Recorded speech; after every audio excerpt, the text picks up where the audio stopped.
आज आपण नवीन टॉपिक बघणार आहोत, हेरिडिटी अँड इव्होल्यूशन या चॅप्टर मधला Darwinism theory of natural selection. बघा, Darwinism theory of natural selection. Darwin नावाचा एक शास्त्रज्ञ होता आणि थिअरी ऑफ नॅचरल सिलेक्शन हे त्याने प्रोसेस शोधून काढलेली आहे. तर त्याचं पूर्ण नाव बघा, चार्ल्स रॉबर्ट डार्विन. 1809 मध्ये त्याचा जन्म झाला आणि 1882 मध्ये त्याचा मृत्यू झालेला आहे.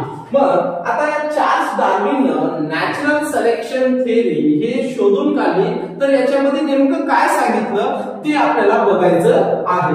तर त्यानं सगळ्यात पहिल्या पॉइंट मध्ये बघा, Charles Darwin had collected innumerable specimens of plants and animals and depending upon the observation those specimen he published the theory of natural selection which purchased the survival of fittest. बघा, Charles Darwin नावाचा हा शास्त्रज्ञ होता आणि यानं काय केलं, वेगवेगळ्या प्रदेशात जाऊन प्लांट्स आणि एनिमलचे नमुने गोळा केले. खूप सारे नमुने काय केले त्यानं गोळा केले आणि त्याच्यावर त्यानं काय केला, अभ्यास केला आणि अभ्यास करून त्यानं थिअरी ऑफ नॅचरल सिलेक्शन हे प्रोसेस शोधून काढली आणि त्याच्यानंतर त्याने एक पुस्तक लिहिलं, त्याच्यावर त्याचा अभ्यास करून ओरिजिन ऑफ स्पीसीज हे चार्ल्स डार्विननं केलं. बघा, सगळ्यात पहिले त्याने काय केलं, वेगवेगळ्या प्रदेशात जाऊन काय केले, वेगवेगळ्या प्लांटचे एनिमलचे नमुने गोळा केले आणि असे नमुने त्यानं खूप केले, असंख्य नमुने गोळा केले आणि त्यानं त्याच्यावर खूप सारा त्याच्यावर अभ्यास केला आणि अभ्यास केल्यानंतर त्यानं थिअरी ऑफ नॅचरल सिलेक्शन हे शोधून काढली आणि काही कालांतरानंतर त्यांनी ओरिजिन ऑफ स्पीसीज हे पुस्तक लिहिलं.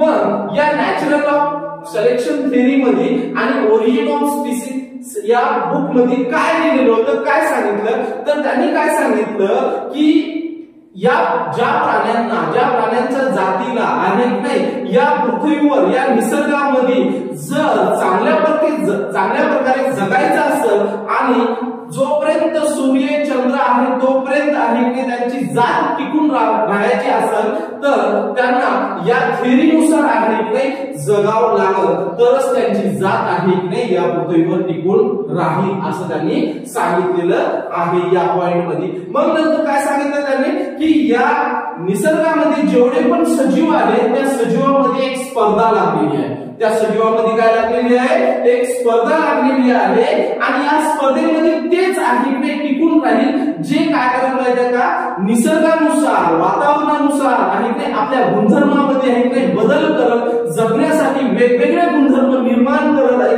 वेगवेगळ्या सिच्युएशन नुसार वेगवेगळे गुणधर्म कॅरेक्टर आपल्यामध्ये चेंजेस करत तेच स्पीसीज या निसर्गामध्ये टिकून राहील. फक्त त्या स्पीसीजनं गुणधर्मामध्ये बदल करून किंवा वातावरणानुसार आपल्यामध्ये बदल करून जगणार नाही, तर निसर्गानं पण काय केलं पाहिजे, त्याला सिलेक्शन केलं पाहिजे. बघा, दोन गोष्टी खूप महत्त्वाच्या सांगितलेल्या आहेत त्याच्यात डार्विननं की ज्या स्पीसीजला प्राण्याच्या सजीवाच्या ज्या जातीला या पृथ्वीवर या निसर्गामध्ये जास्तीत जास्त वेळ लॉंग ड्युरेशन जगायचं असेल तर त्यानं स्वतःमध्ये वातावरणानुसार बदल केला पाहिजे आणि दुसरी गोष्ट म्हणजे निसर्गानं पण त्याला सिलेक्शन केलं पाहिजे.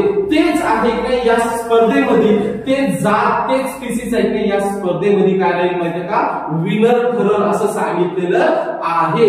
आणि मग नंतर त्यानं काय सांगितलेलं आहे की जे पॅरेंट एनिमल्स आहेत, पॅरेंट सजीव आहेत, जुने सजीव आहेत, ते काय करतील माहिती का, रिप्रोडक्शन करतील, पुनर्निर्माण करतील आणि पुनर्निर्माण करण्यासाठी सर्व्हायव्हल करण्यासाठी लक्षात ठेवा स्पीसीजला त्याला त्याच्या कॅरेक्टर्स मध्ये बदल करावा लागेल आणि या थिअरीनुसार करावं लागेल. त्याला स्वतःमध्ये बदल केले पाहिजे आणि निसर्गाने त्याला सिलेक्ट केलं पाहिजे असं त्यानं या थिअरीमध्ये सांगितलेलं आहे. कोण, डार्विनिझमनं. आणि डार्विनिझमची ही जी थिअरी आहे नॅचरल सिलेक्शन ऑफ थिअरी ही लोकांनी काय केलेली आहे, पूर्ण जगाने काय केलेली आहे, खूप जास्त वेळ ऍक्सेप्ट केलेली आहे.